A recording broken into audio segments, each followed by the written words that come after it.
Okay.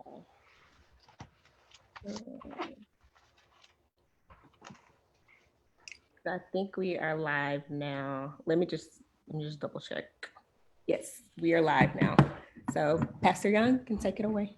All right. Dear Lord, we thank you again for this day. Thank you for an opportunity to come and share about the issues that are plaguing our land. We thank you for the brilliant minds who have come together to give both their talent and the gift of medicine today, and the knowledge that you have poured into them with a unique amount of grace and mercy. So Lord, we thank you for this opportunity to share, that we can even have peace through the pandemic because of the gift of medicine and because of the gift of your mercy. So now, Lord, I pray that you would be with us and be in the midst of us as we share words that will bring comfort to troubled minds. It will bring knowledge to those where it has been not prevalent or present. And so, God, I pray today that you would just continue to get the glory out of our lives in this meeting today. In Jesus' name, amen. Okay. All right. Good evening, everybody. My name is Courtney Solomon, and I will be the moderator tonight. I want to first thank Pastor Young again for allowing us to use the EastGate Baptist Church as a platform for sharing this information that will be distributed tonight. It's greatly appreciated. Also, I want to give a special shout out to my EastGate family that's tuned in tonight, in addition to any family, friends, and guests that are joining us tonight. So we appreciate you giving us an hour of your time to learn about coronavirus. So we hope that by the end of this webinar, you will be more informed and empowered to take charge of your health, know how to keep yourself protected, and be aware of resources that are available to help keep you encouraged during this pandemic, especially with the challenges that will be associated with parts of the country starting to reopen again. So the format of this webinar will begin with an introduction of our panelists, followed by a panel discussion on several important topics regarding coronavirus. And then we will conclude with a live Q&A session with questions fielded from you, our audience. So throughout the webinar, if you think of any questions, please type in your questions, either if you're on Zoom, type them in the chat box, or if you are streaming on Facebook, type them in the comment section on the EastGate Dallas Facebook page. That's where we're streaming. We will try to answer questions up until about 7:05 p.m. Just keep that in mind. Okay, so let's get started with the introduction of the panelists. I guess I'll go first. Again, I'm Courtney Solomon. I am a pediatrician. I'm from Dallas, Texas, grew up in DeSoto, and I work at a local children's hospital here in Dallas. Dr. Oakman, you want to go next? Sure. My name's Oakman. I actually practice internal medicine and pediatrics, so I see adults and children. I work in a hospital in Dallas, and I'm really happy to be here. Dr. Robbins.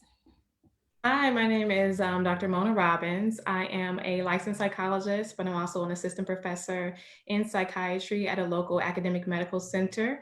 My work that I currently do focuses on adult patients with cancer. I do a lot of work around biopsychosocial aspects of care. I am currently also president of the Dallas-Fort Worth Association of Black Psychologists, and I've worked with our Dallas Psychological Association here. Okay. Dr. Okorafor. Hi, I'm Nnaja Okorafor. I am an anesthesiologist. I work in New York. I live in New York City. I'm excited to be here. Apart from practicing anesthesiology, I do have a website where I talk about nutrition and I give out tips on how to maintain a healthy lifestyle. Okay, Dr. Thomas. Hi, my name is Chelsea Thomas. I'm an anesthesiologist here in Dallas. I work at a local hospital, mainly just seeing adult patients right now. And Dr. Gilford. Hi, I'm Timberly Gilford. I'm an internal medicine physician in Houston, Texas, where I was born and raised. I work in primary care, so my practice is primarily outpatient, where I take care of adults. Pastor Young. Well, I'm Pastor Kennedy Young. I am the pastor of EastGate Baptist Church, native of Austin, Texas, resident of Dallas, and I'm glad to be a part of this opportunity. Okay, thank you. Okay, so ever since the pandemic was declared on March 11th, it seems like anything you do revolves around coronavirus. It's on TV, it's on the radio, on the internet. There are TikTok and Instagram videos going viral. Even Netflix grouped together some movies to watch about outbreaks and pandemics. To me, it's a lot of information overload, and I find myself at times having to just walk away and take a break from it. But with all of this constant influx of information from various sources, whether it be from credible medical providers or government officials sharing inappropriate medical advice, I think it would be good to first make sure we know the basics about coronavirus. So Dr. Thomas, can you give us a brief overview about coronavirus and what the big deal is about it? Sure, I'll try to touch on some important things about it. So first, coronavirus is a pretty well-known virus. It's a family of viruses. It's been around for a really long time. We know it mainly circulates a lot in animals but it can also infect humans. It typically causes different respiratory, gastrointestinal, and neurological diseases within animals. And then different human strains have been found over the years, majority of them in the past 20 years or so. But they typically have been known to cause more of a common cold or very self-limiting short-term upper respiratory infections. December of 2019, we kind of got this new strain of coronavirus, most commonly called a novel coronavirus, just meaning that it's new. It has not previously been seen, described, or identified in humans. And so that's why I was kind of given the name novel. And it presents with a very wide range of symptoms. So some people are completely asymptomatic carriers of this virus, while some have mild or moderate cold-like symptoms. And then it can unfortunately progress into more severe illnesses, including pneumonia, severe lung injury, and then even multi-system organ failure. And so there's kind of some different names of this virus that have kind of been thrown around that we kind of see commonly in media and other sources. So there's this COVID-19, and then there's something else, the SARS-CoV-2. And so some people can get really confused. They're not sure if we're talking about the same thing or a different thing. And so those are kind of referring to the same thing. So I'll start with the SARS-CoV-2. That's just the name of this specific coronavirus strain that's new. SARS stands for Severe Acute Respiratory Syndrome. The CoV is just coronavirus. It's a type of coronavirus. And then the number two becomes from, it's the second known kind of pandemic type strain of coronavirus that we have. So many people may remember the SARS epidemic pandemic in the early 2000s, around 2002, 2003. That was the first SARS strain of coronavirus, and this is the second. What's different about the SARS, the original strain in the early 2000s, is that it did spread to over 30 countries, infected roughly 8,000 people with about mortality of 800, so about 10% mortality rate. But of course, this SARS-CoV-2 has currently numbers are over 3 million people worldwide affected, with over 200,000 deaths worldwide. More things that are important to know about this specific strain is that it is quite different from the flu. There was a lot of comparing and contrasting when we first learned about this virus, but it's different from the flu for a few very important reasons. One is that for a reason, this virus is more efficiently and more easily spread than the flu. It does carry a higher mortality rate than the common seasonal flu. There currently, because it's so new, there currently is no vaccine for this virus, nor is there any specific treatment for this virus. Whereas with the seasonal flu, we have Tamiflu you could take that will shorten symptoms and shorten duration of the illness. And there's also an annual flu shot that you can get to help prevent from getting it. And neither of those things are true for the coronavirus, this new strain. And also one thing about the common or the seasonal flu is that there is some prior immunity to that, whereas there is no prior immunity to the coronavirus, this strain, because no one's had it before, no one's seen it before. The other thing I wanted to mention was the COVID-19. So COVID is just coronavirus disease, just those three words, or sorry, those two words combined into COVID. And then 19 is just 2019, the year it was discovered, or named, I should say. Another thing that's important to know is that anyone can be affected by this. Any race, gender, age, in absence or presence of comorbidities. So it also makes it pretty scary not knowing much about it. I'll briefly touch on how the new coronavirus is spread. While it's believed to originate in animals, it's unclear which species in particular, but at some point it did spread to humans. And then it easily and rapidly spread between human to human transmission. And the spreads, current consensus is that the spread is via respiratory droplets. Droplets are expelled from the oral cavity when someone either coughs or sneezes, and droplets can also be spread when people even just talking, laughing, things of that nature. And these droplets are kind of projectile out, and they can land on someone else's mouth or nose, mucous membrane, and can infect another person. If you're within close enough contact, these droplets can even potentially be inhaled by the lungs directly, which can cause infection. Now, the droplet spread is different from airborne spread, and that airborne illnesses are typically much smaller particles that linger in the air for a bit longer. It can also spread a bit farther than droplets. Droplets are actually too heavy to linger for too long, and so they typically fall out of the air and land on surfaces, which can actually create a second mode of transmission. And that if a droplet is on a contaminated surface and then someone else goes by and touches that surface and then rubs their eyes or nose or touches their mouth or something, and they can contaminate themselves that way. Important to know that a person who may be infected but is asymptomatic or not showing any symptoms can potentially still spread the virus to others.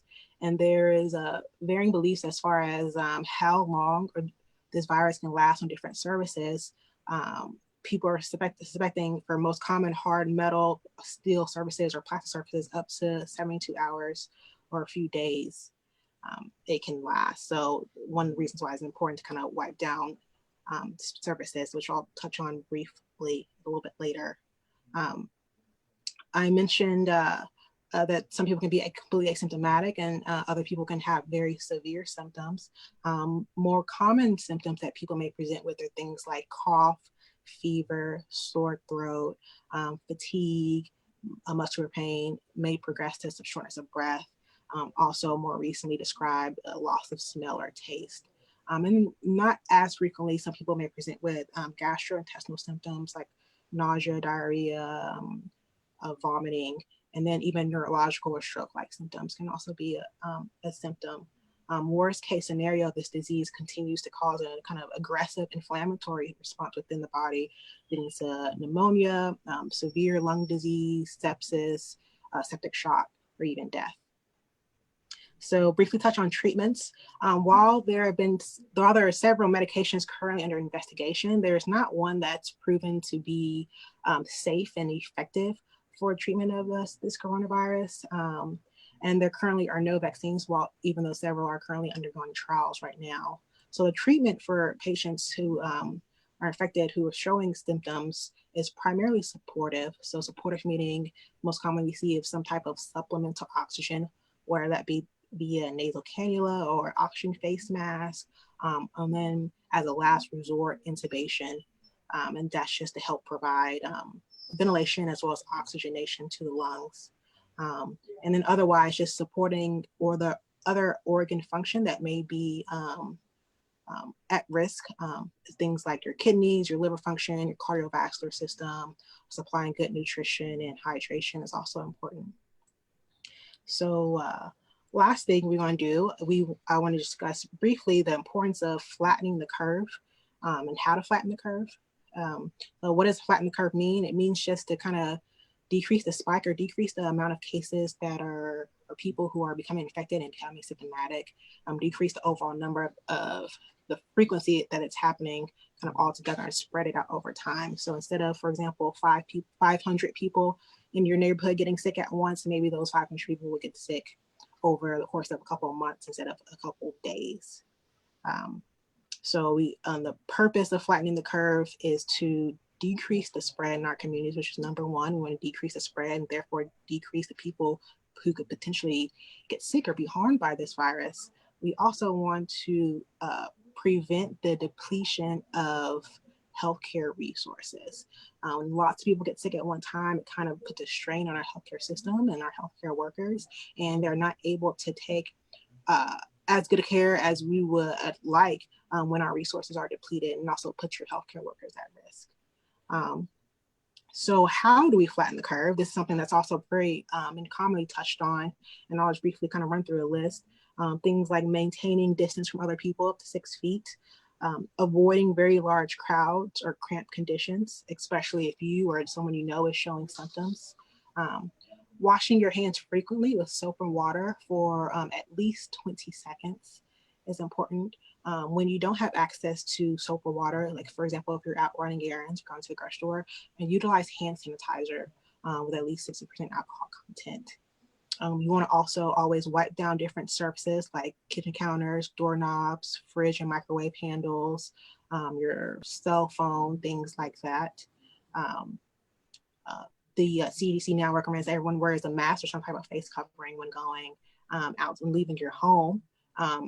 I think this is important, especially for younger people who may be asymptomatic carriers and not know that they've been infected. And important to know that wearing a mask does not 100% decrease your chances of getting coronavirus, but it definitely helps decrease the spread of people who have it to other people who don't. So it's important for everyone to be wearing masks. Avoid touching your face as much as possible until you've had a chance to wash your hands or use hand sanitizer. And then if you have significant concern about being around someone who you think is either has tested positive or is symptomatic, you can consider when you're entering your home to just wash your hands, remove your clothing, shower immediately, and then carefully transfer those clothing into the laundry and wash them. And so those are kind of some basic things that I have. Dr. Solomon, do you have anything else they want me to touch on before we move on? No, I think that was a good overview. We'll go ahead and move on to our next topic. Since we're already talking about flattening the curve, we can get into one of the very hot topics since this all has started, masks. So Dr. Oakman, can you give us, some more information about masks and what the significance of wearing a mask is, and should we still be wearing masks at this point? Yeah, that's a great question. I think this is something that has been very popular in the media, and there's a lot of different information about. So I'm just going to go over a couple of things and also show some examples of different kinds of masks. So who should be wearing masks? So people who should be wearing masks is anyone who's out in a public setting, for example, like a grocery store, or if you're going to the pharmacy. And just like Dr. Thomas was mentioning, the reason for this is because by covering your face, you're able, if you have coronavirus and you do not have any symptoms, you're able to avoid those droplet particles from spreading further and affecting someone else. So there is a lot of confusion, I think, about whether or not the mask is protecting you or if it's protecting someone else. So it is both protecting you a little bit, but mostly it's protecting the people around you. If you happen to be sick with coronavirus and do not have symptoms, the mask will limit the ability for you to spread it to other people. So hopefully that can clarify that. And where we talked about where you should wear them to. So I'm going to go over the different types of masks. So the CDC recommends that you use a cloth mask. And there are many different kinds of cloth masks that you can use, and I have examples here. But when you're choosing a cloth mask, I would recommend choosing one that has a thick material. The reason is that will create a stronger barrier for things to pass through. And how do you know if the material is thick? One simple test you can do is you can take a light and you can shine the light through the material and see, does the light go through the material? And that helps you to know, is this a thick material or not? So this is a pretty thick bandana here. But if you look, there's some other masks that you might find here is another type of cloth mask, and if you shine it through, you can see the light easily passes through. So that one isn't as thick, and maybe this one isn't going to provide as much protection. And then finally, here's another cloth mask that was made at home, and this one also you can see is pretty thick, but there is a little bit of light shining through. So that's just a simple test that you can do at home to kind of distinguish the different masks.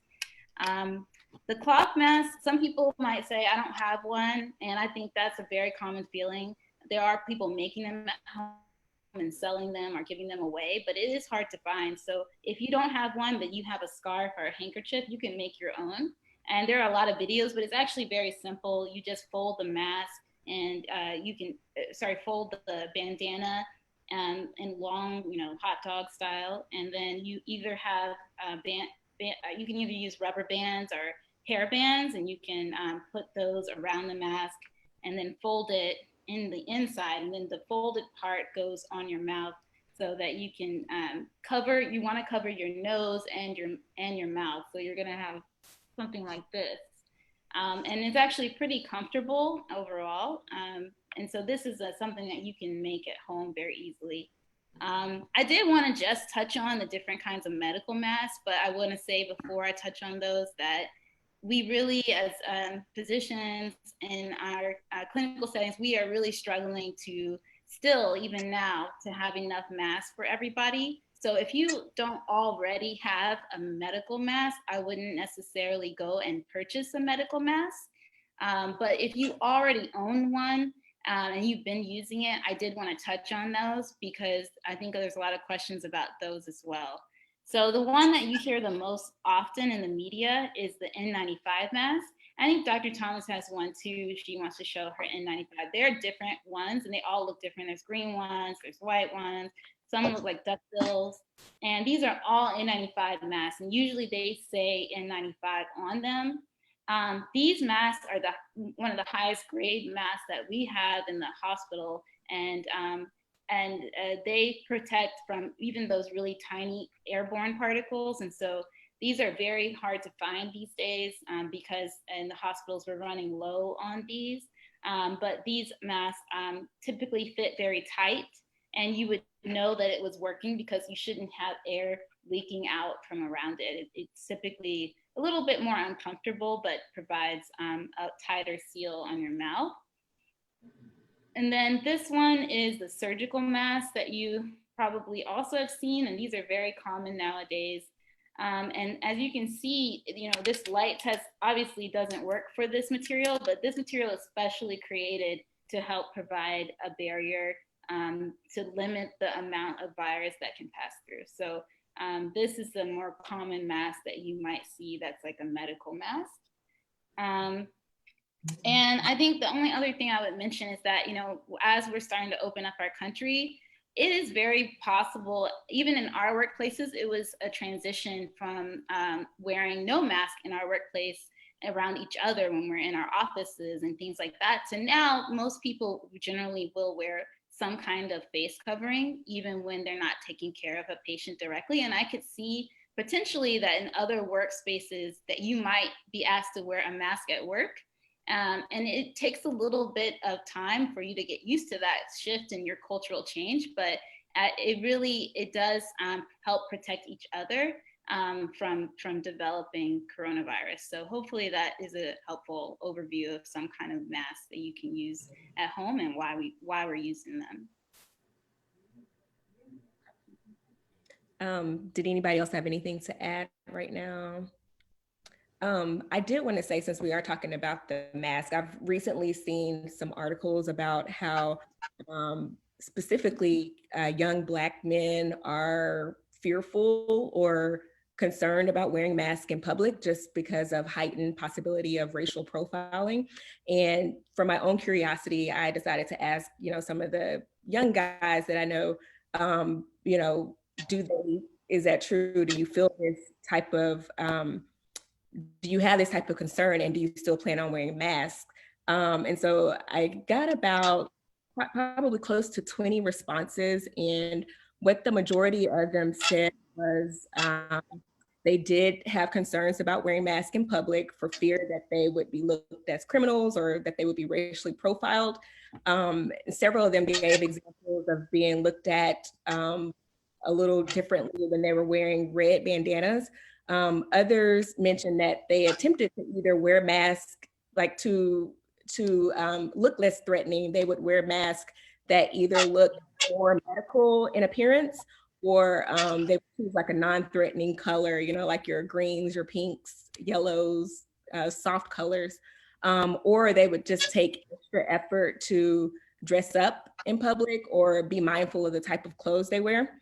Not to say that any of that is right, and that whole topic is a webinar in itself, but I just found that was interesting. And Pastor Young, I don't know if you would like to comment on that or not. Sorry to put you on the spot. I'll unmute you right now. Hold on.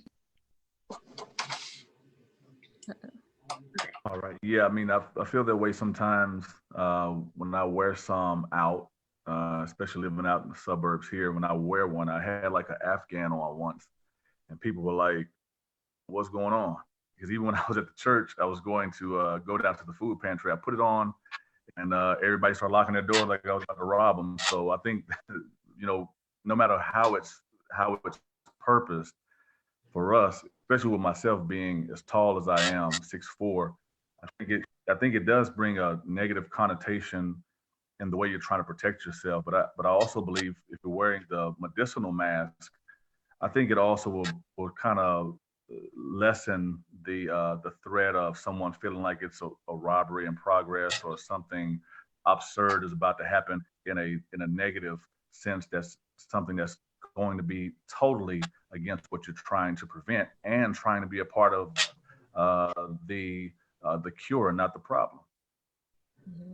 Okay. So are you going to continue to wear your mask to protect others, or what are your thoughts about that? Just given... Oh yeah, no doubt. Yeah, I wear my mask to protect others, but I do have like the Afghan in the car just in case I forget one, or that one that I've had it for a while and I want to disperse of it or discard of it. And so I want to have something so that way I can still be covered in some sense, even from the absurd, I guess, the weird stares and everything. So I just have to deal with that one way or another. So.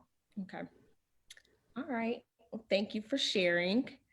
So we'll move on to our next topic. So one question that I have been frequently asked is, are there any particular foods or herbs or spices that I can take to prevent from getting coronavirus? Does gargling salt water help? I know there was like a recording circulating on social media talking about different things that people can do to prevent from getting coronavirus.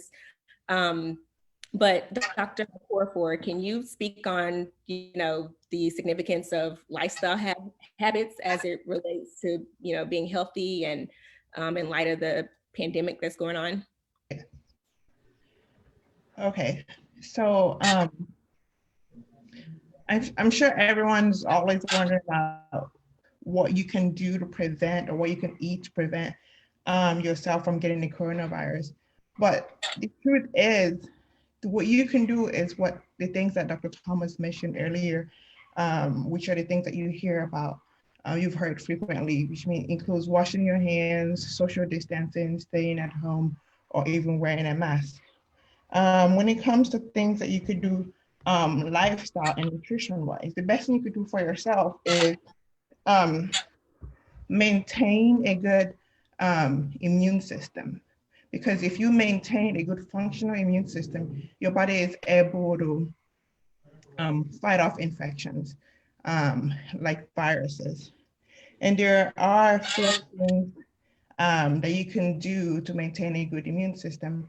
The first one is having a good balanced diet that includes that's high in vegetables and fruits. The second thing includes regular physical activity. The third one is managing your stress. And the fourth one is getting adequate sleep. In terms of diet, it's important. Your immune system needs many different kinds of nutrients in order for it to function.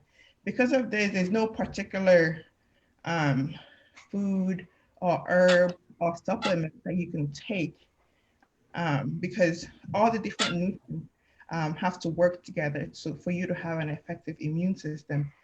And in order to get these nutrients, you have to eat a variety of foods from different food groups. I have a slide that has the different vitamins that help your immune system function properly. And it also has the food sources where you could get them from. And as you could see, there's no one particular food that you could eat. You pretty much have to eat a balanced diet, a variety of fruits and vegetables, whole grains, beans, mushrooms. And all together, you get all the nutrients that you need to have an effective immune system, and then you could be able to fight infections more effectively. In terms of nutrition, one thing that I want to point out is vitamin D, you get it mostly from sunlight. And if you're a more dark-skinned person, it takes longer. You have to spend more time outside in order to get vitamin D. You have to spend at least 30 minutes outside. And if you're like me, it's been winter in New York for since December. So we're not getting enough sun. And so you won't be able to get enough vitamin D if you're not getting enough sun. So you could take vitamin D supplements in order to get enough vitamin D in your diet. In addition to eating well, you also need to limit alcohol. You need to limit your sugary drinks, sugary snacks, and you also need to stay away from smoking. The fourth thing that you could do is being physically active. Regular exercise helps improve your immune system. People that exercise regularly have less infections. They get less cold symptoms, less flu during the flu season, when you compare them to people that have a more sedentary lifestyle. Next is managing stress. So when you have a lot of stress for a prolonged amount of time, your immune system does not work as effectively. So because of this, you're more prone to infections. So in order to decrease your susceptibility to infections because of stress, you need to find ways to manage your stress. And things that you could do includes exercise, like I mentioned earlier, staying in close contact with family and friends, taking a walk, by yourself, with a partner, with your pet, meditation, and yoga. If you don't currently meditate and you want to start meditating, there's an app that I used when I first started meditating called Headspace. It kind of starts you off 10 minutes at a time, and then you could add on as you build on as you go. The last thing that I want to touch on is also getting enough sleep. It's really important for you to get 7 to 8 hours of sleep a night, because adequate sleep is very important for a good functioning immune system. If you can't get 8 hours of sleep at night, you could make it up during the day by taking naps. Take a nap in the morning and nap in the afternoon. With that said, those are really the four main things that you could do: having a balanced diet, getting enough sleep, managing your stress, and getting a good exercise. Those things will keep your immune system functioning at an optimal level. That way you're able to fight viruses and bacteria. Okay. All right. Thank you, Dr. Okorafor.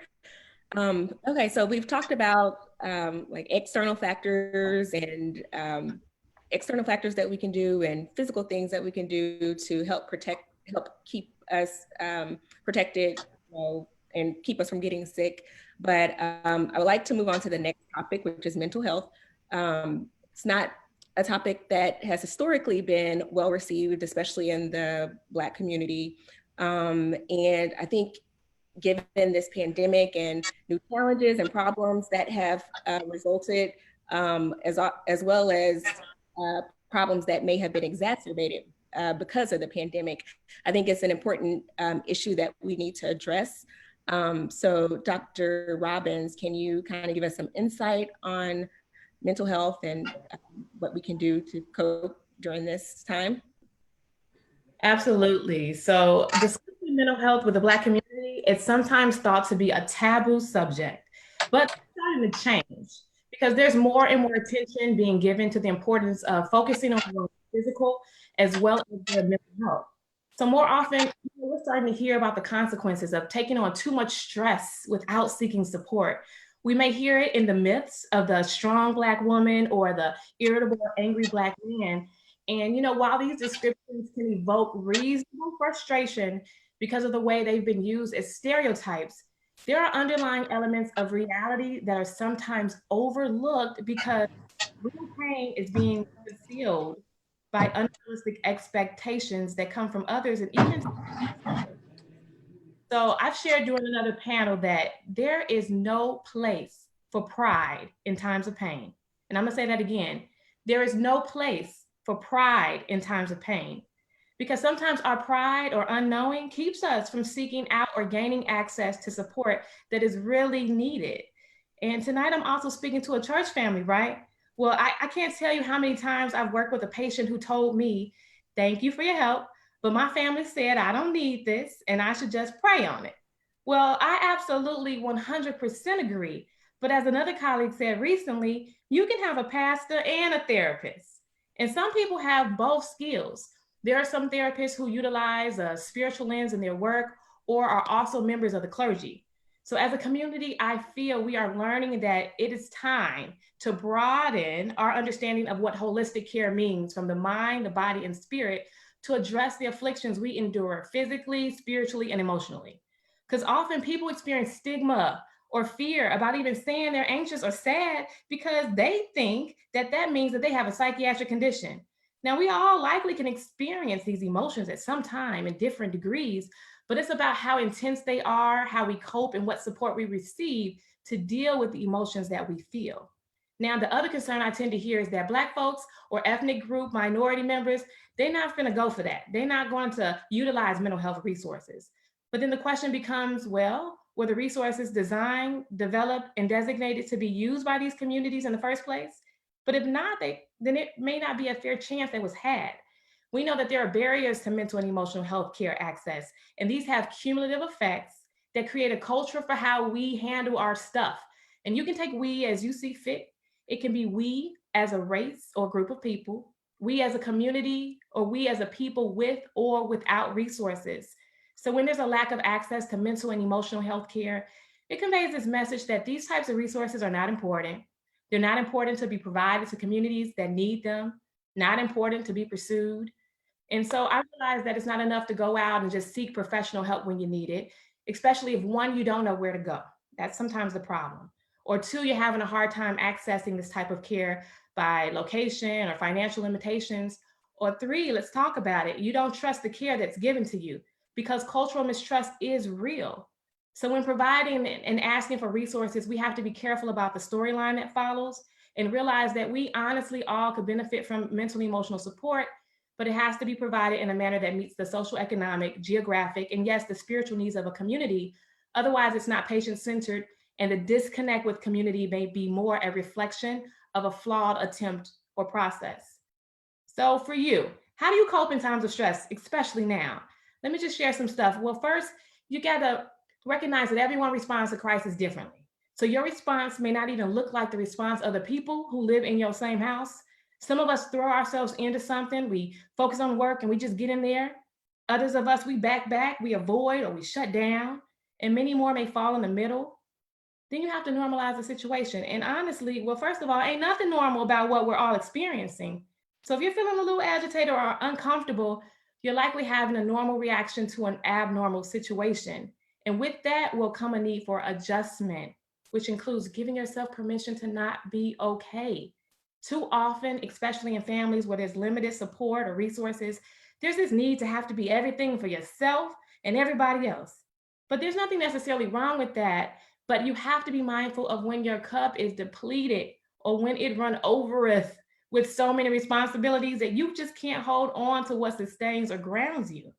So there's many things that I could suggest, but in the interest of time, I'm going to share 3 main points that tend to intensify anxiety and stress. So number 1, what do you do if you're feeling overwhelmed? You're just like, stuff is all over the place. Well, I introduce to my patients this 3-bucket approach. Ask yourself the question, can it wait? So bucket A, is this about my livelihood? Like, do I need to address this now to provide for my family, get some resources? I might have to do that no matter what else is going on. Bucket B, can it wait? It's a likelihood it could. I can get around to this, but maybe I'll set up a time or a particular day to do so. And then bucket C, can it wait? Probably could. We have to realize too that right now in crisis, being a multitasker is not necessarily the thing we can do. And there's some stuff we can drop and it may have to just sit over there and we may or may not get to it, but that's okay. My second tip is if you feel like you're just completely out of control, I know a lot of folks say that. I would say that it's important that we set some boundaries. You know, get a routine going, trying to wake up around the same time every day, going to sleep around the same time. Do this for yourself, your children, your family. And the other thing is, you know, how you feel can affect how you function. And you got to think about that from a mental and a physical standpoint. So I know we got that Zoom party pants going on where people got the party at the bottom and business at top. But just think about how even sprucing yourself up during the day, if you feel like, oh, I've been sitting in my PJs too long, how much that can affect your mood. You also have to reassess your current abilities about what you could do versus what you actually can do right now, and establish more reasonable goals for productivity. Because a lot of folks feel like, I just ain't productive. Well, set up some reasonable goals for what you can do the day and maybe for the week to keep track of it. And lastly, tip 3, if you're having a hard time coping, remember that you've had strengths before that have served you. You've been through hardships. I need you to be creative and rely on them. The other piece is setting some time aside for yourself. I know we're close to our family. We love them dearly, but self-care is not selfish. It is self-preservation. You got to set up that time so that you can recharge that battery. And also find distractions and effective forms of outlet. That could be prayer, journaling, exercises, or seeking out resources from other people by connecting if you feel isolated. There's also professional and spiritual counseling, but it's important that you're honest about what you're feeling and get support for what you need. So I want to, if Dr. Solomon can share just this slide here, is some information about some resources that I pulled together. And I recognize it on here may be too small to see, and we can share this with everyone afterwards. But I know that some people may have access to health insurance, and you can go maybe on the back of your insurance card to find out about additional resources, but others may not have as much to pull from. So here's some low cost to no cost mental health resources within the Dallas area, some outpatient general therapy, as well as the bottom you see some inpatient intensive programs for more severe psychiatric concerns. And on the second page, here are some crisis resources for the suicide hotline. We're seeing an increase in domestic violence, concerns of sexual assault.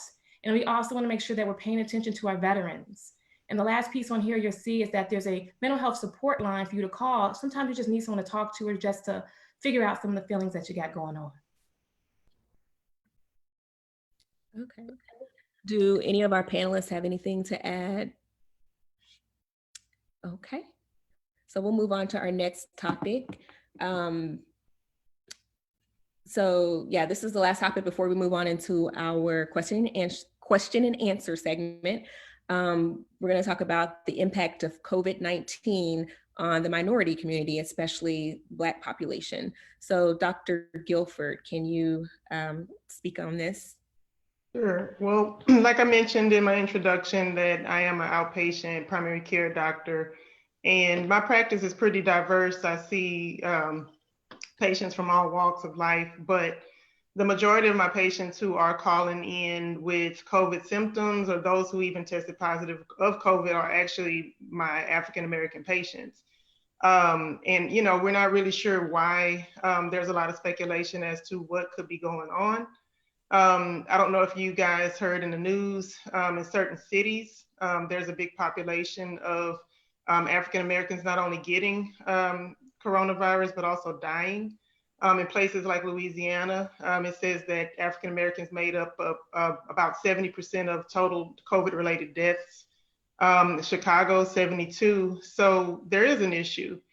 Some of the reasons why we think that we may be more, I guess, at risk could be some socioeconomic reasons. Occupations came up in search that I did to prepare for tonight.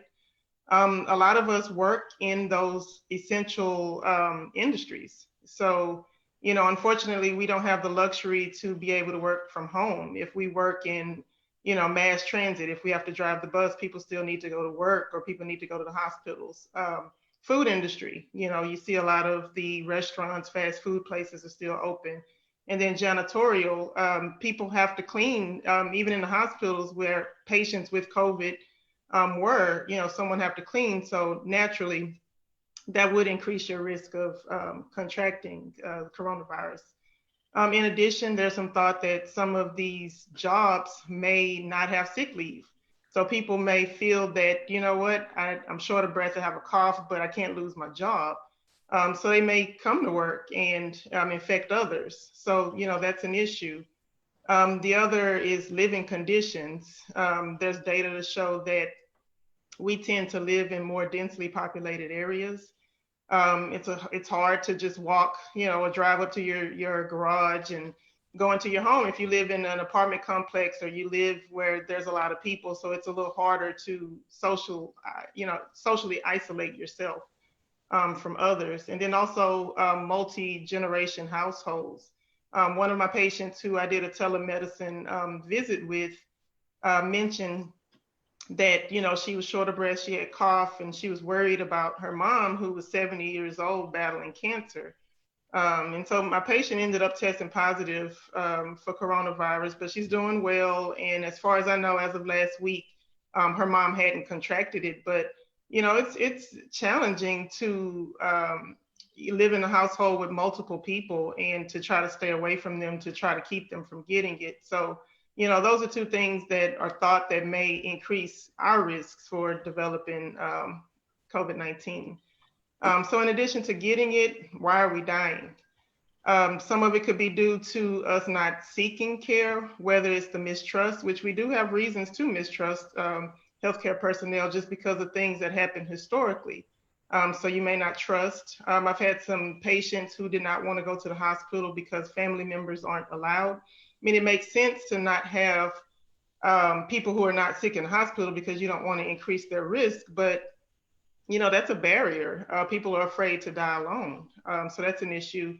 And then of course, if there's no health insurance, you may be concerned about a bill, or you may not have a primary care doctor or someone to turn to, so you choose not to seek medical care if you're having symptoms.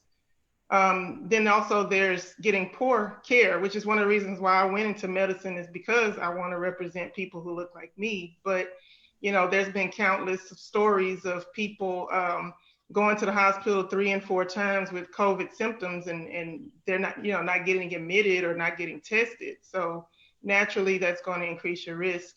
And then of course, the lack of testing, there's not a lot of tests. And the logistics for getting tested is tough. I've been on the phone with public health, hospitals, lots of places trying to get my patients tested, because unfortunately we're not testing in our clinic because we don't have the PPE that you hear, the protective gear. We don't have the mask or the N95 mask or shields and different things like that to test. So unfortunately, it's really difficult to even find out if you have it or not. So again, those are things that contribute to death. And then comorbidities. So having certain medical issues like obesity, heart disease, diabetes, those things can weaken your immune system if they're not under control. So those are some things that can increase risk, which those diseases are pretty prevalent in the African-American community. And in addition, asthma. Asthma is really big with African-Americans. So if you already have an issue with your lungs and you were to get the coronavirus, it would be really hard for you to fight it off. So, those are some things that we think may be contributing to the number of deaths amongst us. So with all that being said, what can we do to move forward? Staying informed is important. Being careful with social media. I have seen a lot of misinformation posted, just things that are not true. So you want to make sure that you're fact checking things that your friends are sharing and making sure that it's legit. Or you want to get your news from trusted sources, watching the news, the Centers for Disease Control, different places like that. So you want to make sure you get your news from a reputable source. If possible, getting tested. If you're able to get tested, that's always an option. I know in Houston, some of the urgent care facilities are doing testing. And then we're opening up more public testing sites. So I try to stay up to date with the different places that I can send my patients, just so I can make sure that, you know, they can get tested. And that way, if you do live in a household with your grandmother or cousins or such, you know, you would know what you would need to do to protect them. Social distancing, you know, that's still important. I know that tomorrow we are reopening, and right now, you know, we still have to practice common sense.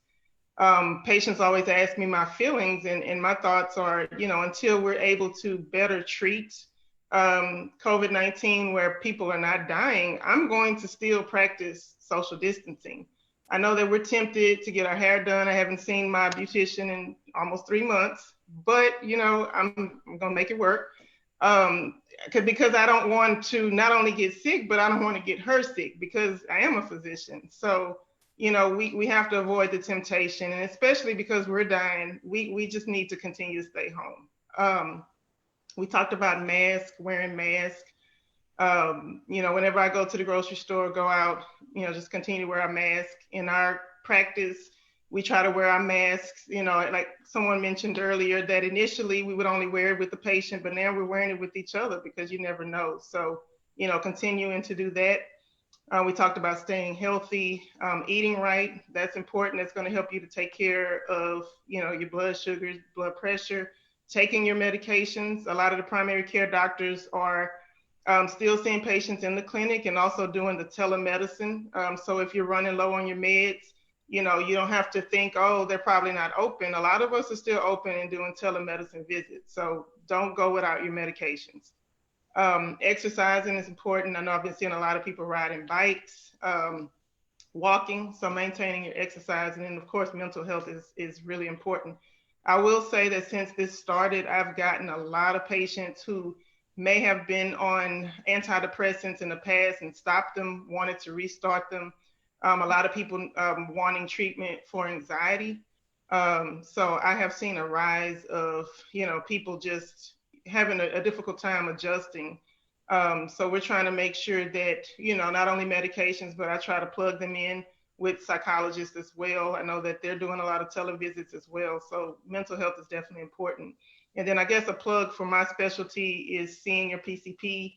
You know, my patients call me all the time. Sometimes they do a visit just because they want to talk about the coronavirus. They just have questions. And so they'll schedule appointments just for that. But like I said, we're still available. We're still around. Don't go to the ER to get your meds. Just, you know, call your primary care doc and just remember that, you know, coronavirus isn't everything. There's still other things that's going on that could increase your risk. So make sure that you're taking care of yourself. Okay. So we are a little behind schedule. For the interest of time, Pastor Young, do you want to just go ahead and give us some words of encouragement, and then we will we'll go ahead and do our question and answer session after that. And I think a few of us will be able to kind of hang around so we can address all of the questions. There's some really good questions, so I would like to get to those. So let me unmute you, Pastor Young. Okay. Oh. Okay. Yes, I believe this is very informative, and it's been a great opportunity to hear from every aspect of it, because I believe it ties in also to 3 John verse 2, where he says, "Beloved, I wish above all things that your soul would prosper as you would prosper, and that you would also be in good health." And so all of these things that we've talked about as it relates to our bodies and our health and our emotional health are all valuable information for us to share, especially the portion about having a pastor and a therapist, because I believe that's very necessary, especially in times like this when people are feeling closed in, closed off. Connection is so important. Human interaction is so good. And I believe people are missing that. And so for the sake of the emotional portion for our government opening it up, I believe that they're forsaking all that for the financial outlook.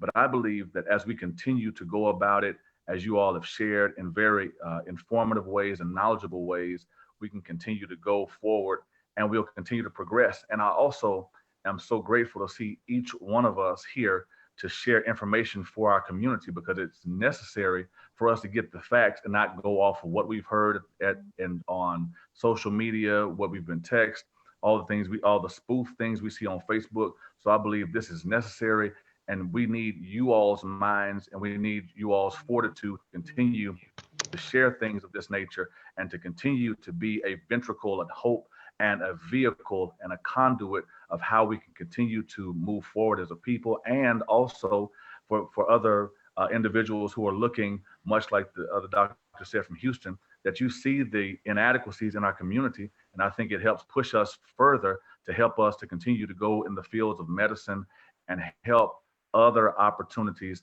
as they come available. And so I'm grateful to be a part of this and to hear the minds that have shared the intricate things that will help us in the days to come. Okay. All right. Well, we'll go ahead and get started with our questions and answers. So any of the panelists, if you need to leave, just feel free to drop off the line. So the first one, I guess we'll just jump right into it. So do you as frontliners feel the government should be playing a bigger role in the resolution of the virus? If so, what? If not, why not? Does anybody want to get started, or I can start that off? So I'll just speak from my perspective. I think in hindsight, we always see the things that we could have done differently. We see things that could have been addressed more sooner than not. But ultimately, I think right now, the country was not prepared for a pandemic, wasn't prepared to provide adequate resources for healthcare professionals to take care of an increased amount of patients who became sick with the virus. And I think, not having widespread testing is also something that is potentially making it difficult for us to figure out, when is it safe to, go back out into the community? Who is this affecting? What kind of impact is it having? Who do we need to be distributing most of our resources to, or what part of the country do we need to be distributing most of our resources to? So I do think that there is a role for the government to be playing in this, as far as, the time frame in which that would happen, and if that would happen, don't know. I think that's why it's important that, people write to their representatives and senators, and, we have lobbyists out there to help push those efforts along. So those are my thoughts. Yeah, I would say that I agree with the testing piece. That was very frustrating for me in March when things started to unfold, where I had patients calling, wanting to get tested, and, me trying to contact the public health departments, and the phones were ringing. They would call me back days afterward. And it was just very frustrating. And a lot of the news said, don't go to the ER, call your PCP. And we didn't know what to do. So that was frustrating. And then also with the whole PPE, with the, gloves, masks, face shields, the clothing, those types of things. I felt like maybe early on, even back in March, it seems like things started to rev up production, maybe the beginning of April, but I felt like, it would have been nice if someone would have been able to ensure that we at least had the protective gear, because unfortunately in my clinic, I feel bad that I can't do testing and do things like that. But, if we use the PPE that we had available, we would run out in one day and not know when we can get it again. So those are two areas of disappointment for me that I wish that, government could have been better handling. Anybody else have anything to add? No? Okay. Next question. We are hearing there are new symptoms not previously known which determine if you can be tested or not. How should African Americans know if or when we should go for testing if we don't have any symptoms as a carrier? I mean, I'm in favor for testing, period. I know in Houston, I don't know what it's like in other cities, but our mayor had announced recently that they opened testing for everyone. So you don't have to necessarily walk in with a fever. And then a lot of commercial places or places where you can pay cash, you can get tested that way as well. Some of the urgent cares, and I think Walgreens is going to start testing. So now we're kind of shying away from, oh, you need to meet this criteria, but now it's just more generalized testing. So just checking resources and finding out. But I know in Houston, some of the Walgreens and some of the urgent cares are doing testing where, you know, you don't have to meet the criteria, but you may have to pay. I think my understanding is in Dallas is still pretty limited as far as who can get tested. Even in our hospital, if you come to the hospital, if you come to certain hospitals and you have a cough or you feel short of breath, but you are healthy enough to be sent home where you don't need oxygen, you don't need any help with your blood pressure or anything that would keep you in the hospital, still a lot of places are unable to test people because we don't have enough tests. And I think going back to the point that was made, that is really that is the key. We need to be able to test all of those people and then hopefully still be able to test people who don't have symptoms too.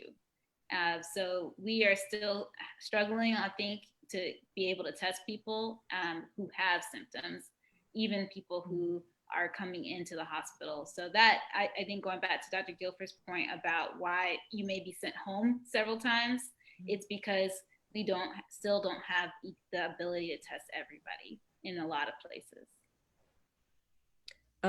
There are 3 testing, drive-through testing sites in Dallas at the American Airlines Center, at Ellis Field in the Oak Cliff, DeSoto, Dallas area. And then we have a new location as well at Walgreens off of Buckner, and I'll share all of that information after the presentation is over. But they did broaden, expand like who could get tested. And just for my own information, I called the 211 number just to see how easy the process would be to like locate a facility.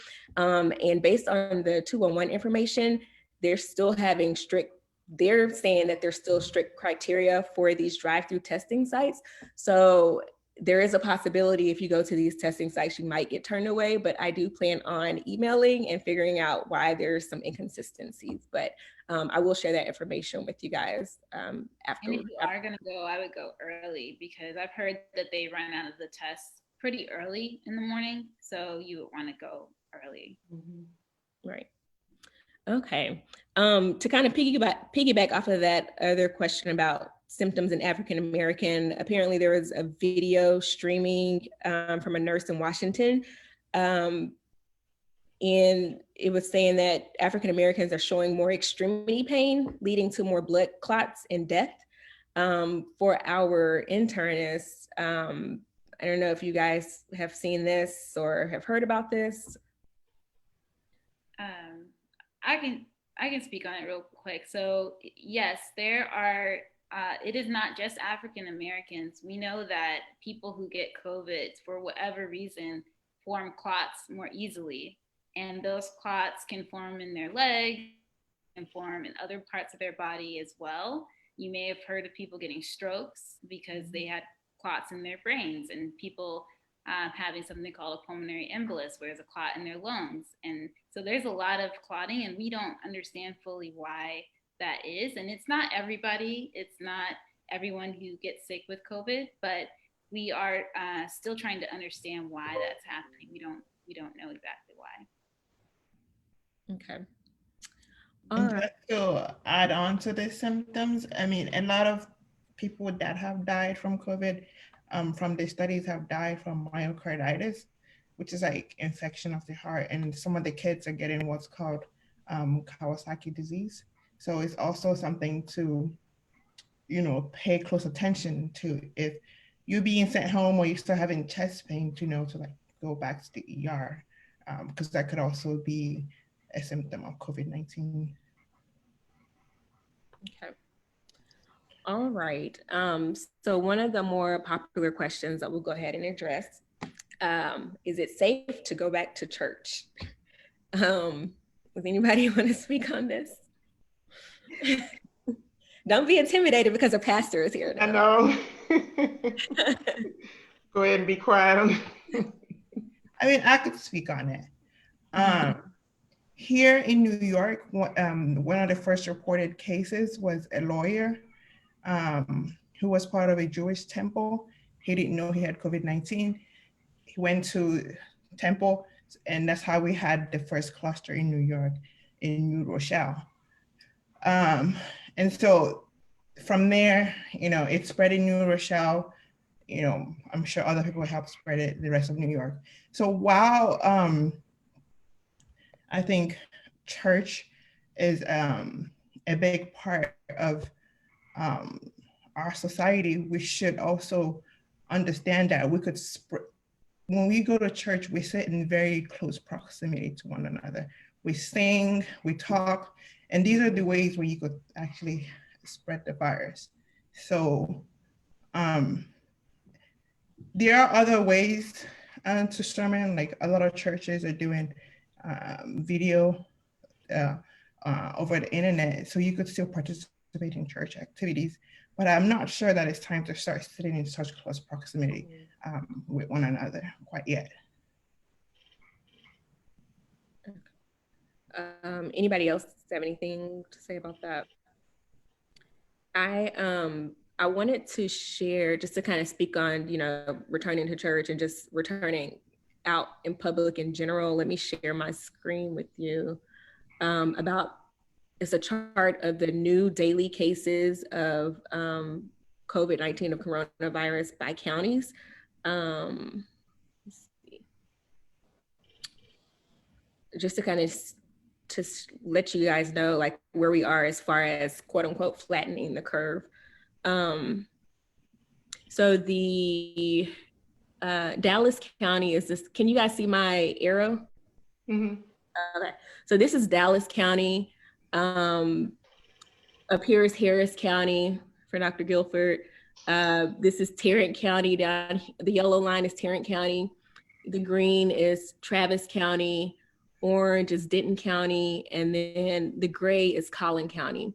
So these are cases up to April 28th. So this is where the pandemic was declared. There were no cases reported here, but we also weren't doing testing. So who knows how many cases were at that point. This is when the shelter in place was ordered for Dallas County. And then this is when the statewide order to stay at home except essential services was ordered by the governor. As you can see, there's still an uptrend in the number of cases we have. So we're not quite seeing a flattening of the cases. Now, Texas, of course, is not as severe as, up north in some of the East Coast places. But I think with that being said, with things reopening, it's still going to be very important for people to be very careful as far as going back out and resuming your normal activities. It's still going to be important that people practice social distancing. I think it's important that people continue to wear their masks to help prevent transmission, just because we still don't have a lot of testing that's going on. This all touches back to, still not having enough testing, still needing to practice social distancing, still needing to practice hand hygiene. I think it's going to become a point where, people are going to have to start going back to work, and they're not going to have a choice. I mean, you'll have a choice, but, when you need to provide for your family and your job is saying, we're going to get fired if you don't show up. There is going to be a point in time, probably in the next few weeks, where that's going to happen.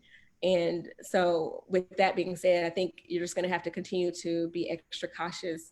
From my standpoint, as far as going back to church, if the church does open and people feel the need to go back to church, I think you need to ask yourself, am I one of the high-risk patients, one of the high-risk people to get these complications, get any severe complications from coronavirus?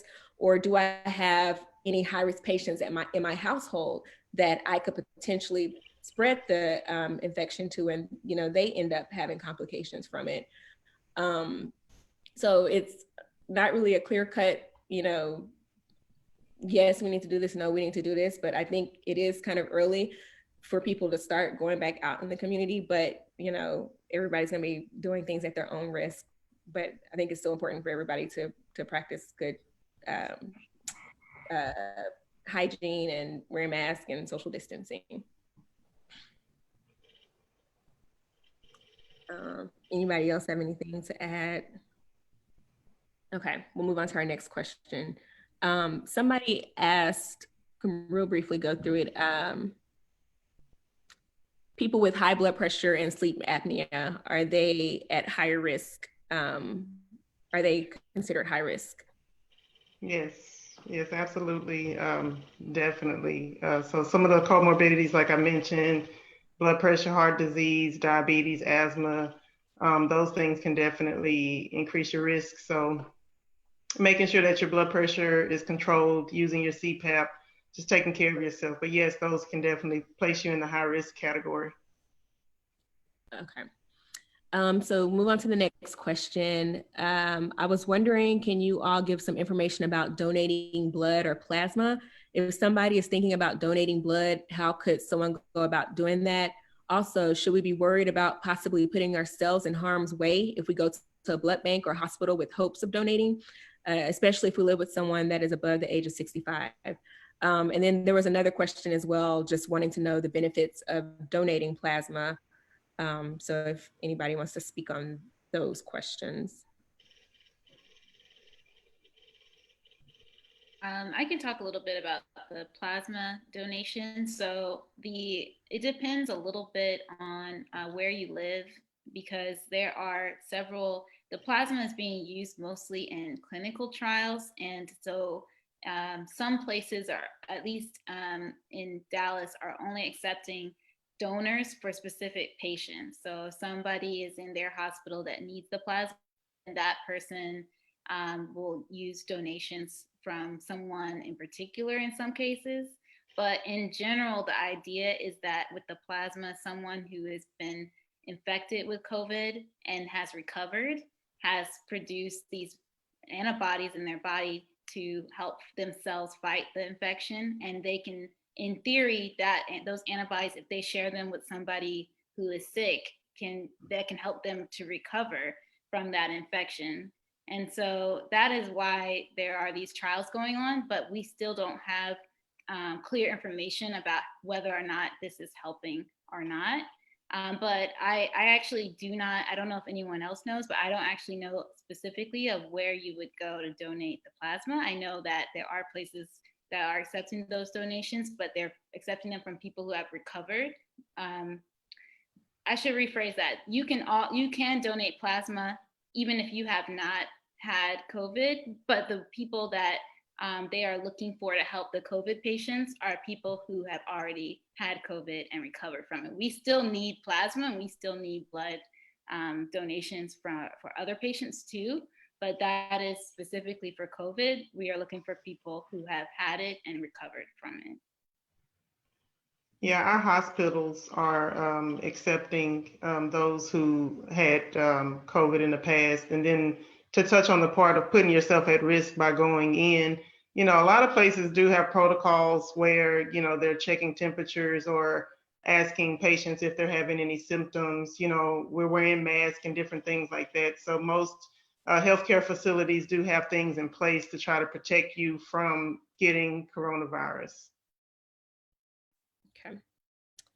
Okay, next question. I think we kind of touched on this already. So the communities are about to open for everyone to get out and move about as they want.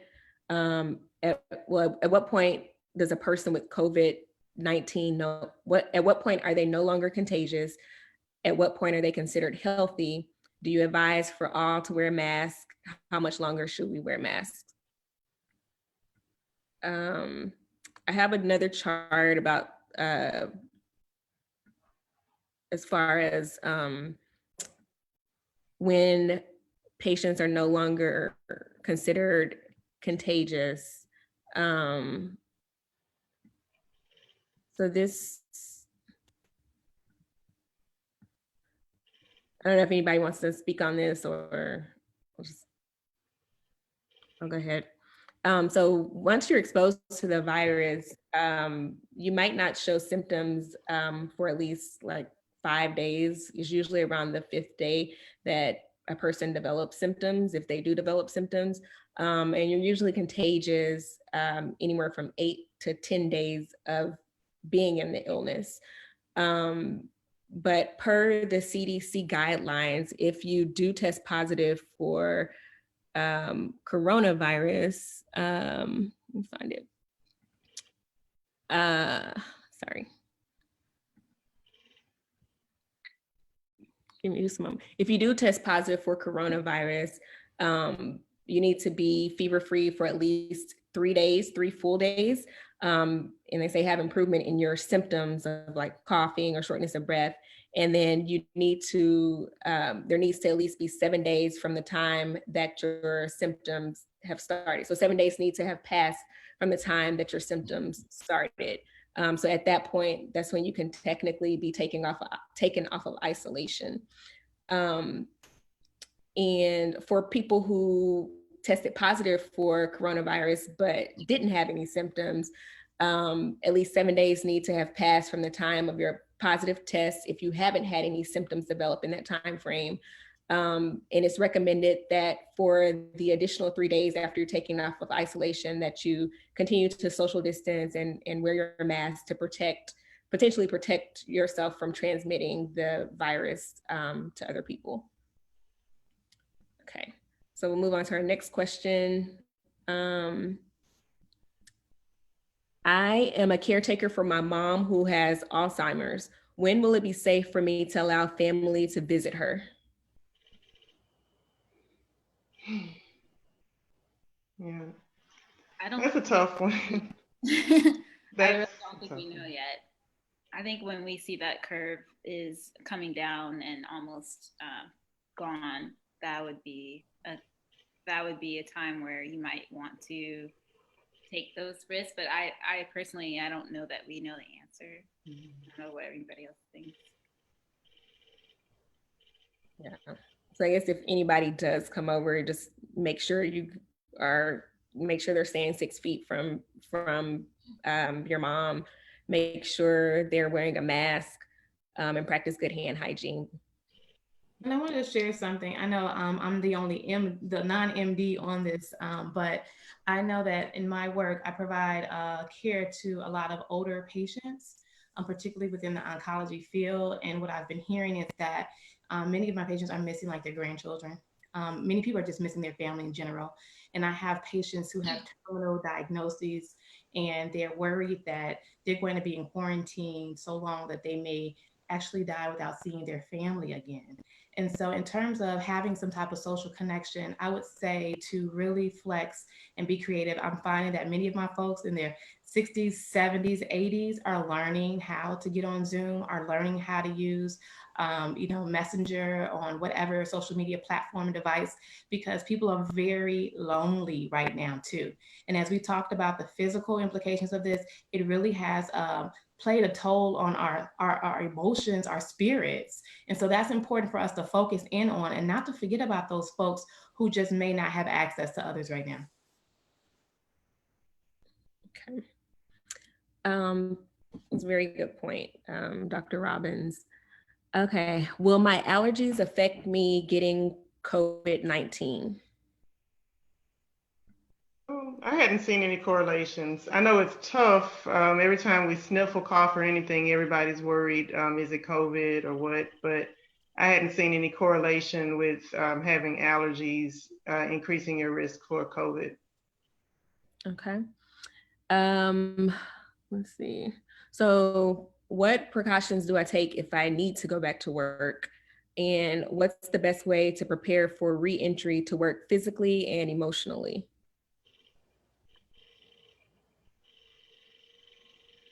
I think it depends a lot on what type of job you have, because if you work in a setting where you're close to people often, then you are going to be at a little bit higher risk of getting exposed. But I think that some precautions are going to be the same ones that we're encouraging you to take at home, like washing your hands frequently. I would probably wear a mask at work if it's an option for you. And I think that if you can be creative about ways that you are working, if you can find ways to work partially from home or to go in fewer days, if that's an option for you, I would encourage you to use that option as well. I'm not sure what other people think. Yeah, I mean, I think that you make good points. Like, if you have to go back to work, I think it's really important for you to wear a mask, mostly because not everyone that has COVID-19 is going to have symptoms. So you want to be able to protect yourself from others. And I know working at the hospital, in the beginning, we weren't really good at social distancing. Even towards the middle, and even now, people are not really good at social distancing. And we work at the hospital. So if you have to go back to work, just make it a really conscious effort to at least stay far away from people and social distance yourself from your coworkers. Yeah, some things that I've done, I started eating outside. It's a little bit quieter, there's fewer people. So that's an option to do, because that's when I have to take my mask off. And it's awkward. It's awkward because I want to spend time with my coworkers. So it has to be a really conscious effort. Otherwise, it's not uncommon for me to get drawn into a conversation, and then 20 minutes later you realize like you've gotten closer and closer. So you have to be very intentional about it. All right. And I would just add, wipe down your work. I don't know if anybody said this, but wipe down your workstation, with disinfectant, one or two times a day, definitely before you start the day. That can help as well. All right, so we have 5 more questions and then we'll wrap up. So what are some basic exercises to help with anxiety of returning to society? My sister, she texted me some information. She was saying some basic exercises you can do is just like walking, marching in place, arm circles, dancing, anything to kind of increase your heart rate. Dr. Robbins, I don't know if you would have anything else to add to that. I think some of that movement is definitely great, because what it's doing is that it's helping your body to exercise. And many of us could use that because it helps our bodies to remember that it can function and we're not deconditioning our bodies, period. But the other piece about exercising is that when we get our bodies moving, we're moving those natural juices in the heads, are those chemicals, or those endorphins that help to improve mood, to elevate, and to get us going. As it relates to anxiety, for some people, you may want to slow down the process. And I share that because for most people, they get anxious and their body starts to get very tense and tight, and they get very riled up. So what I'd say is deep breathing exercises are wonderful. Sometimes people think like, what am I going to do? Just sit here and breathe. I do it all the time. But sometimes we do it incorrectly. When we get anxious or nervous, we breathe shallow breaths from our chest up at the top and not down from our diaphragms and our bellies. So I tell folks to sit down, breathe the letter C backwards, where you're inhaling up through your nose and out through your mouth, with your comfort of ability to breathe, because I recognize that some people have different lung capacity. But being able to even do this a couple of seconds, 60 seconds a day, you're developing almost like this muscle memory strength of how to bring your body back to a state of resetting itself. Now, I share that for people who are able to calm and relax. There may also be things like listening to music. Folks go on Pandora, for example. I'm just sharing those, or any types of places where there's calm, soothing music or whatever you like. Now, for my externalizers, some people like a nice jog. They want to get out the house. They want to run. They want to get some fresh air. You might have a gym where you're working out at home. So finding things that's really kind of like challenging your body to stay invigorated, but then also finding things where you're allowing yourself to have a moment of peace and rest, so that you can, as we talked about before, enhance that immune system, get that charge back for later. And so some of the deep breathing is important. We do things like, you can look online, even YouTubing it, and looking for progressive muscle relaxation, where you're breathing and pairing that with tensing parts of the body and then letting it go. And so those are just some examples. And just to piggyback on that, you mentioned YouTube and exercise. I think that you could find all kinds of exercise on YouTube for different levels, beginners, advanced, intermediate, if you're looking for a place to get you started. And also, if you want to do yoga, there's yoga on YouTube as well, and that also helps relax you. Also, spending time in nature. I don't know if the parks in Dallas are open or not, but the parks in New York are. So you could always go to Central Park. Just spending time in nature is just very relaxing. And it could also help ease your anxiety. Okay. All right. How long can N95 masks be used before replacing? From one of our medical personnel. We have been trying to figure that out. I think that there is a lot of conversation, a lot of different strategies that people are using to reuse them. I think that the absolute thing is that if it's not fitting tightly and you are having air coming out and you aren't able to seal it tightly for medical personnel, then that mask is no longer doing what it's supposed to do. So you want to make sure that you're able to get that tight seal. There are different things that we're doing in the hospitals to reuse the masks, to try to sterilize them and reuse them. But I think that in general, if you are not sterilizing the mask and you are knowingly using it around patients who have COVID, then you want to try to limit how long you use it for. I know that every hospital has a different policy. So I don't know that there's an absolute right or wrong answer, but if you can, we mentioned that the virus dies after a few days. So if you are able to reuse the mask for several days later, for example, is a way that you could limit your exposure. So you use it one day, limit how many times you try to reduce how many times you take it off and put it back on, and then let it sit for several days before you use the same mask again. That's one way to decrease your chances of getting exposed. Okay. Okay. So there's been rumors that ventilators are killing patients more than helping. Can you speak into that? And then the other question was, there are a lot of conspiracies regarding vaccine development and its potential harm to society without adequate trials. Who should or should not take the potential vaccine? Should we be fearful? Anybody want to speak on the ventilator question? I mean, I feel strongly that they are helping because it is the only,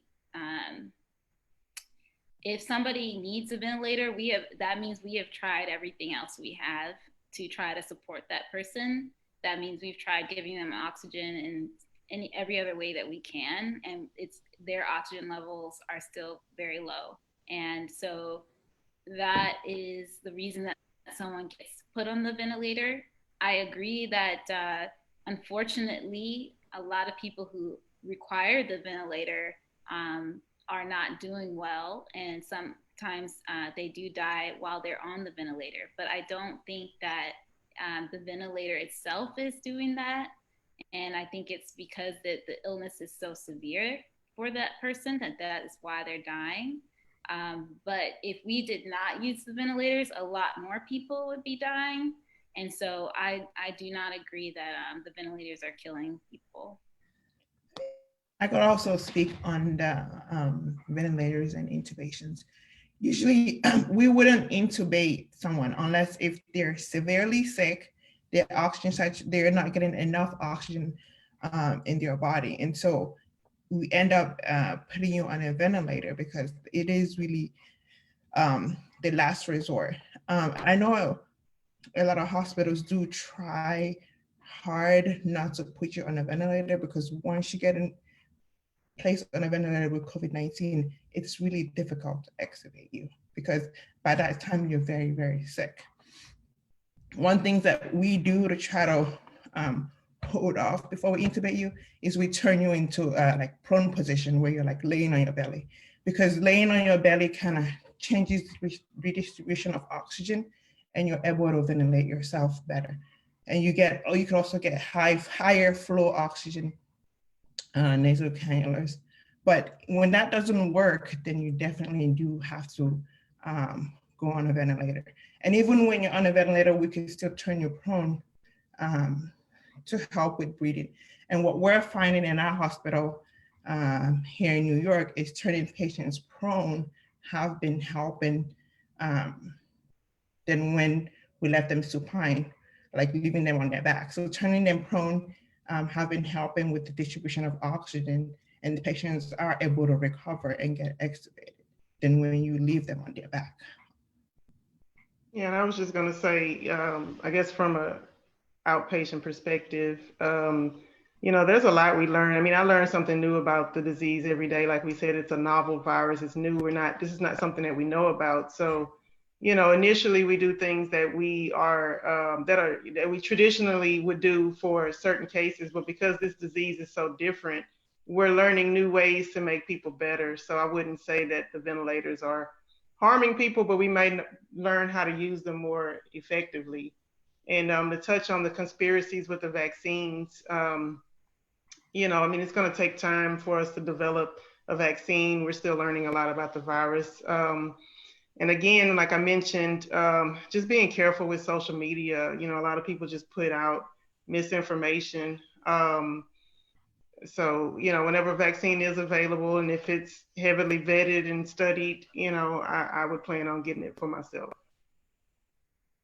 And there was, I guess, yesterday or today, mention of remdesivir. I don't know if people have heard that vaccine, but it's still in the early phases. It's not anywhere near ready for people to get that vaccine or to get that medication.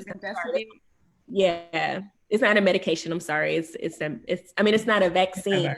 It's a medication. So, sorry to touch on what Dr. Gilford said. Yeah, there aren't any vaccines that are ready right now. There aren't any treatments that are available right now, but that particular treatment is in its early phase. And before any of those are developed, it goes through a lot of trials to make sure that it's, number one, safe to give to people and effective. So no, you should not be fearful. And if you are fearful, whenever it's available, you can discuss with your doctor about your concerns. And then let me see. Someone in the comments, going back to the ventilator question, mentioned that a ventilator, the patient, their child was improperly intubated and it led to some other complications. And so with any kind of procedure, there are risks of complications, but I don't think the ventilator itself is helpful if it's indicated for someone who has complications from coronavirus. Okay, 2 more questions. What do I do if I get fever at home or have difficulty breathing? Well, yeah, I always tell my patients, first and foremost, if it's critical, you definitely want to call 911 or you want to go to the emergency room. But if it's during office hours, we do take call at home. If you're just not really sure, just reaching out to your primary care doc and discussing what's going on, and we can try to help guide you or help figure out, if we feel that you need to go to the hospital or what you need to do. But, if your breathing is compromised and you're tired from breathing and just not doing well, you need to go to the emergency room. You need to go to a hospital. All right, and then our last question. I was told that if we go out in public that we should remove our shoes before coming back into the house because the virus can land on your shoes. Can you chat about that? Yeah, so I can talk a little bit about that. There have been some studies to see where does the virus primarily exist in the public and in the hospital. And some studies have shown that the virus is on the floor. And kind of like what we talked about earlier, people are talking and they're coughing or sneezing, and those particles or droplets will fall on different surfaces. And we talked about wiping down the doorknobs, and we talked about wiping down different things. And so that's part of the reason we're doing that. So the studies that have looked at where does the virus fall, and they actually swab different things. They might swab the mask of the doctors, or the shoes of the doctors that took care of these patients, or their goggles, and see is the virus on that surface. That they actually didn't find it on the shield or the mask. They did find it on the shoe for those people. And so I think it's not 100% clear if you need to take your shoes off when you come home, but I think it is something that is easy to do for a lot of people. And I think if you are wearing a set of shoes out and you have a different pair that you wear in your house, then it may not be a bad idea, but we don't have a lot of clear guidance about it. Okay. All right, those are all of our questions. Yes, do you guys want to give any final thoughts before we end the session? Nope. Okay. All right. Pastor Young, you have anything else? Oh, sorry. Okay. All right. Well, I want to thank again, Pastor Young, the EastGate Baptist Church, and the lovely panelists for participating. We appreciate your insight on the various topics. And I hope everybody gained something from this and feels a little bit more comfortable moving forward. So thank you guys again. Have a good night. Good night.